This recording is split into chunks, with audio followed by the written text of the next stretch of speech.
Conductor John Duncan and chorus member Darwin Caldwell are with me now to talk about their extraordinary trip. John, let me start with you. How did this trip come about, and what did you think when you heard you were heading to North Korea? Well, it's been a 3-year process, and seeing this come to fruition, and it's as a result of Global Resource Services, that is a humanitarian aid organization that the Georgia Baptist Convention participates with and helps and supports.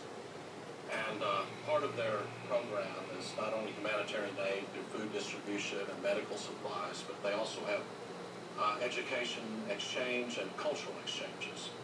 And one of the primary functions of a cultural exchange with DPRK is through their International Music Festival. And so they asked GRS to select a group of the United States to represent the United States there for that festival.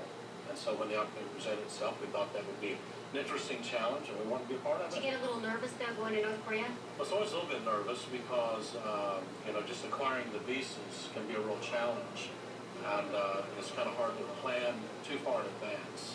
Now, Darwin, you were in North Korea during a failed attempt by the government to launch a rocket during the new leader's first public speech. Did you know anything like that was going on? No, Allison, we didn't know anything about the political part that was taking place in North Korea. Our primary objective was just to try to be friendly and do a good job musically, and to be as accepting as possible to the things that take place. All right, so you were there to sing as a Christian group in a communist country, but were there any kind of restrictions on what you could sing?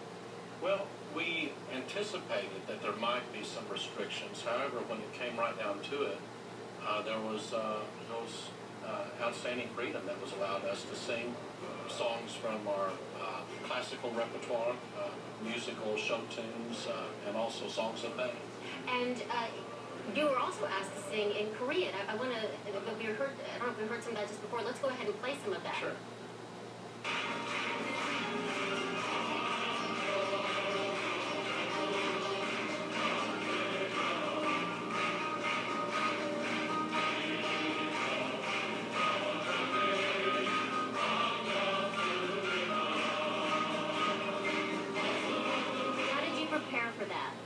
That song? Well, we worked on all our Korean music very diligently. We had Korean translators that would help us select music that would be appropriate. At the same time, help us understand the language, articulate it well, because we didn't want to present something that was less than excellent. What was the most memorable moment for you?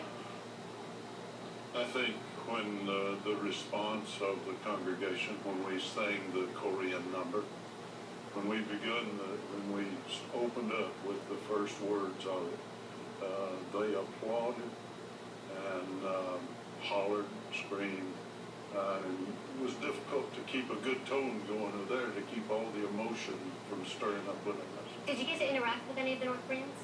Very little. We had some pins, music pins, that we tried to give, and but there was very little reaction. Some would accept it and some would not. All right, thanks so much for joining us. Very interesting.